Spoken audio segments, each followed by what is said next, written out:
Soy Mercedes Ramírez Yaca, rectora del Centro Universitario Hispano-Mexicano en Puerto de Veracruz.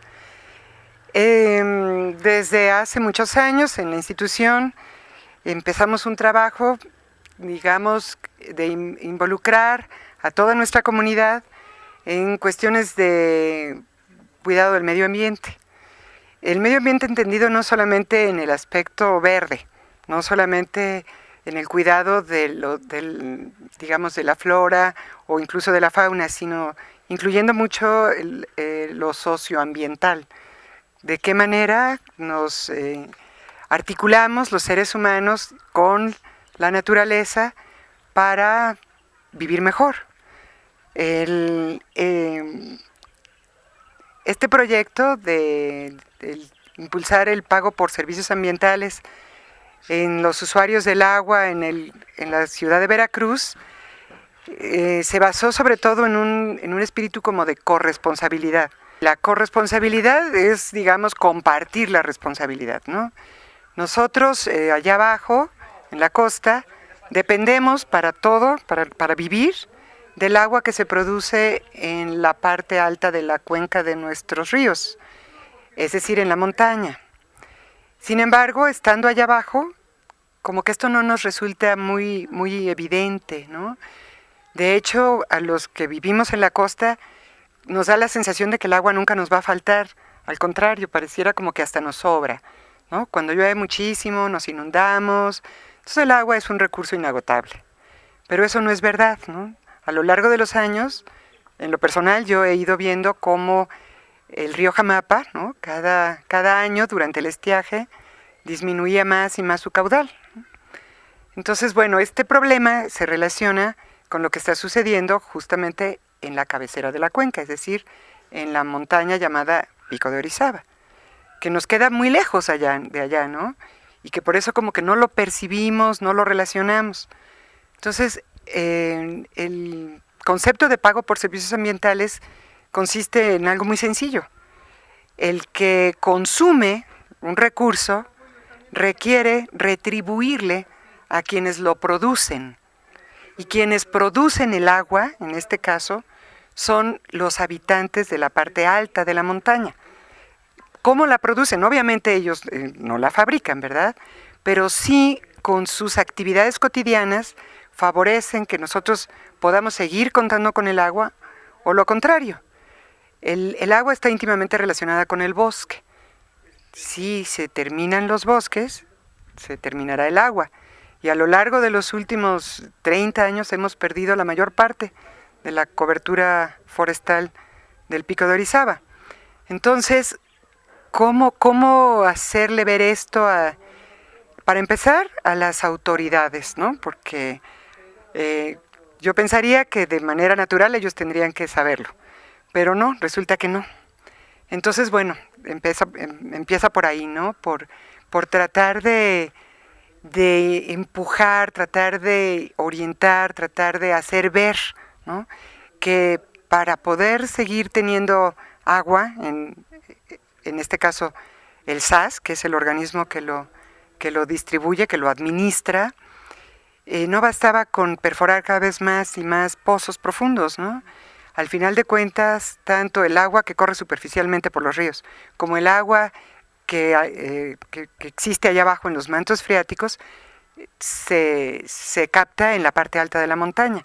Y si no hay bosque, no habrá agua, ni superficial ni profunda. Nos terminaremos el agua que está todavía almacenada en los mantos freáticos y llegará un momento en que no la tendremos.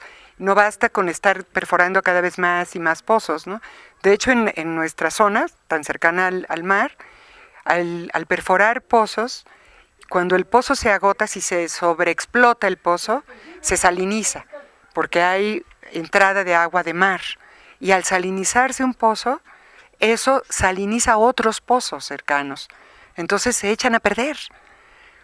Por tanto, lo que había que hacer era trabajar acá arriba, ¿no? Pero para eso se requieren recursos. Entonces nosotros, como consumidores del agua, de manera corresponsable deberíamos encontrar una manera de retribuirle a los productores del agua, es decir, las personas que viven en la parte alta de la montaña.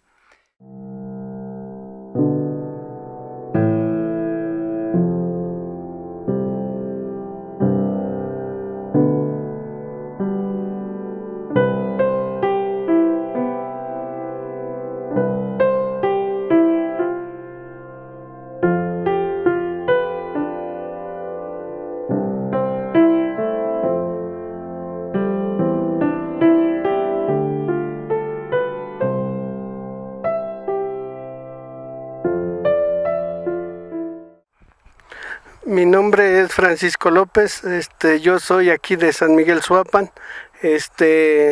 Yo me dedicaba a la agricultura, trabajaba aquí en la agricultura, pero viendo el problema que teníamos con el agua, que ya no nos llovía mucho, ya no teníamos mucha agua para el consumo humano, nos dedicamos a trabajar el monte. Desde hace 9 años hemos estado trabajando el monte porque aquí había mucho monte, en esta zona había mucho monte y la gente empezó a tirar los árboles para que sembraba sus papas, sembraba su maíz. Hoy eso mismo ocasionó que ya no nos llovía, ya no llovía mucho, entonces yo entré de autoridad como comisariado ejidal y me dediqué a trabajar el monte. Sí, fue una iniciativa mía porque ya no teníamos agua.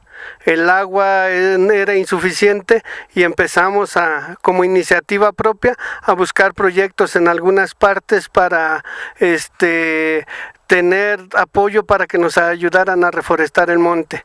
Acudimos a varias dependencias nos han ayudado, como la CONAFOR, la Semarnat, ya Pronatura, ahorita últimamente estamos con el SAS de Veracruz, nos ha ayudado bastante para trabajar, sembrar árboles, entonces hemos trabajado con varias dependencias.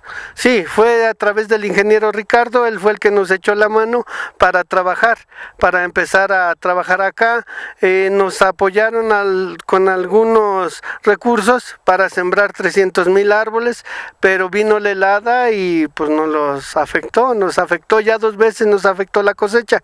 Ahorita pues volvimos a replantar, ahorita estamos replantando otro poco porque pues la helada en los otros días pasados fue muy fuerte.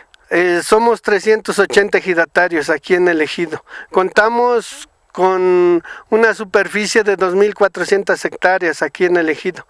Pero lo que trabajamos ahorita, estos trabajos que se hacen, exclusivamente son para la montaña, para lo que es el Parque Nacional, porque allí es de donde consumimos el agua, tanto Puebla como Veracruz. Entonces por eso le estamos echando muchas ganas ahí al monte, porque hubo un momento en que le metían mucho alumbre, estaba muy descuidado, y hoy últimamente pues lo estamos protegiendo, estamos tratando de que ya no le metan lumbre y hacemos vigilancias allá en el Parque Nacional. Lo que pasa es que a veces son descuidos de la gente, otras veces son los pastores que cuidan allá, que todavía no acaban de entender que el monte no es vida y que pues les meten lumbre por tener pasturas y que no les cueste, les meten lumbre. Entonces alguno que otro ganadero todavía se atreve a meter lumbre. No saben la importancia que tiene el monte para que nos dé el agua y todo lo que nos brinda la naturaleza. Lo que pasa es que mire, pues nosotros vivimos aquí, como le contaba hace rato, aquí había mucho monte. Entonces, cuando teníamos mucho monte, teníamos mucha agua. Aquí hay una barranca que pasa y ahí bajaba el agua, siempre bajaba el agua, porque había mucho monte.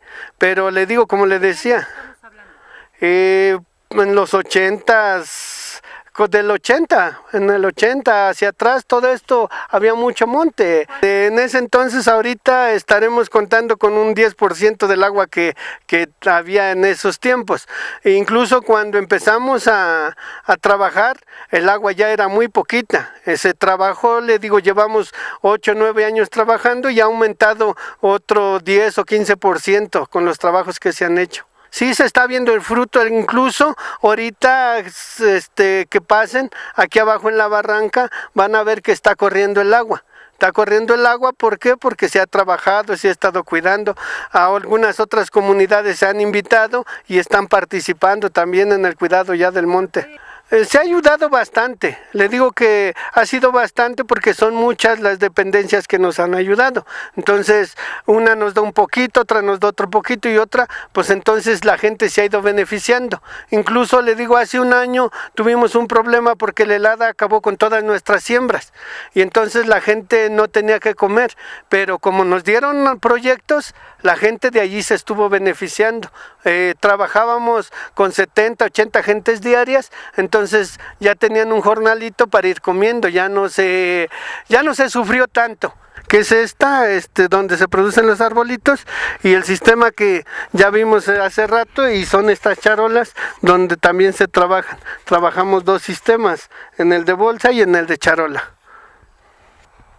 Pues mi nombre es Alejandra, mi papá es don Paco, bueno, Francisco, y pues mi experiencia es que yo, desde que yo me acuerdo, he estado, pues sí he visto todo lo que ha trabajado mi papá y cómo ha ido evolucionando todo lo que él hace.